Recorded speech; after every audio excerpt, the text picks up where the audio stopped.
ورحمۃ اللہ وبرکاتہ. مجھے کہتے ہیں عبدالعزیز عثمانی اور آپ دیکھ رہے ہو ایز خان آفیشیل. سب سے پہلے جتنے بھی ناظرین مجھے دیکھ رہے ہیں آپ ساروں سے ایک ریکویسٹ کی جاتی ہے کہ اس چینل کو سبسکرائب کر لیں اور ساتھ میں بیل آئیکن کو ضرور دبائیں تاکہ آنے والے وقتوں میں میرے ویڈیو سب سے پہلے آپ لوگ تک پہنچ جائیں. سندھی اور پشتونوں کے بیچ میں لڑائی ہوئی تھی کچھ دن پہلے اور بہت وائرل ہو گیا تھا سوشل میڈیا کے اوپر. تو بحیثیت ایک پشتون میں اپنی خیالات کا اظہار کرنا چاہتا ہوں.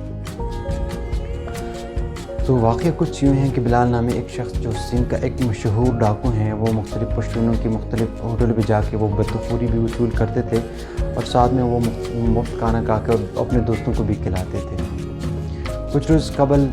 وہ ایک سلاطین نامے ہوٹل پہ جا کے اس نے کھانا کھایا اور کھانے کے بعد اس نے ہوٹل کے مالک سے عیدی کے نام پہ پیسے وصول کرنے کی کوشش کی، جس پر ہوٹل کے مالک نے اسے صاف انکار کر دیا اور بدخوری سے بھی انکار کر دیا، جس پر بلال ڈاکو نے پستول نکال کر اس کی سر پہ رکھ لیا اور اسے زبردستی پیسے نکلوانے کی کوشش کی، جس کے نتیجے میں وہ اس مالک نے اس سلاطین ہوٹل کے جو مالک تھا اس نے پستول اپنی تحفظ کے لیے پستول نکال کر اس کو گولی چلائی اور گولی سے وہ بلال نامی شخص مار گیا، مطلب کہ وہاں پہ ہلاک ہو گیا.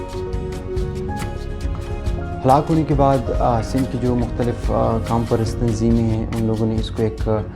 کنٹروورسی بنائی اور مختلف لوگوں کو اکٹھا کرنا سٹارٹ کیا اور پشتونوں کے وہاں پہ جتنے بھی ہوٹلز جتنے بھی کاروباری مراکز تھے اس کو بند کرنا سٹارٹ کر دیا اور مختلف پشتون وہاں پہ پشتو بولنے والے جو لوگ تھے ان کو مارنا بھی سٹارٹ کر دیا اور اس میں بہت سارے ایسی فیملیز موجود تھی جو بالکل معصوم فیملیز تھی، ان کو بھی مارنا سٹارٹ کر دی. تو میں بحیثیت ایک پختون ان لوگوں سے مخاطب ہوں اور میں ان لوگوں کو وارن بھی کر رہا ہوں اور ساتھ ان کو سمجھانا بھی چاہتا ہوں کہ یہ جس قوم کے ساتھ یہ لڑائی لڑنے جا رہی ہیں وہ ایسا قوم ہے جو دو سپر پاور کو شکست دے کر آئے ہیں. اگر آج ہم چپ ہیں ایک وجہ سے چپ ہیں اور وہ وجہ یہ ہے کہ ہم پاکستان کی خاطر چپ ہیں،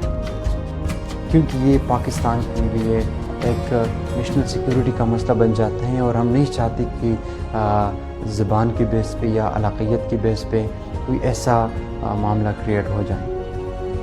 تو سندھیوں کو اس معاملے پہ تھوڑا سا احتیاط کرنی چاہیے اور اس طرح کی حرکتوں سے باز رہنا چاہیے.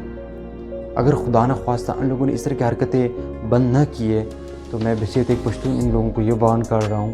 کہ پختون لوگ کسی سے ڈرتی نہیں اور نہ کسی کی غلامی ایکسیپٹ کرتے ہیں. اگر وہ سپر پاور سے لڑ کے آتے ہیں تو آپ یہ سمجھیں سندھیوں آپ اس کے سامنے کیا چیز ہو، کچھ بھی نہیں ہو میرے خیال میں. تو جتنے بھی سندھی مجھے دیکھ رہے ہیں آپ ساروں سے ریکویسٹ کی جاتی ہیں کہ اپنی قبلہ درست کر لیں. اگر آپ لوگوں نے اپنی قبلہ درست نہ کیا تو درست ضرور کریں گے انشاءاللہ. اور اس چینل کو ضرور سبسکرائب کر لیں اور ساتھ میں اپنے دوستوں کے ساتھ بھی شیئر کر لیں تاکہ میرے ویوز بھی بڑھتے جائیں اور آپ لوگ بھی تھوڑی بہت انفارمیشن میں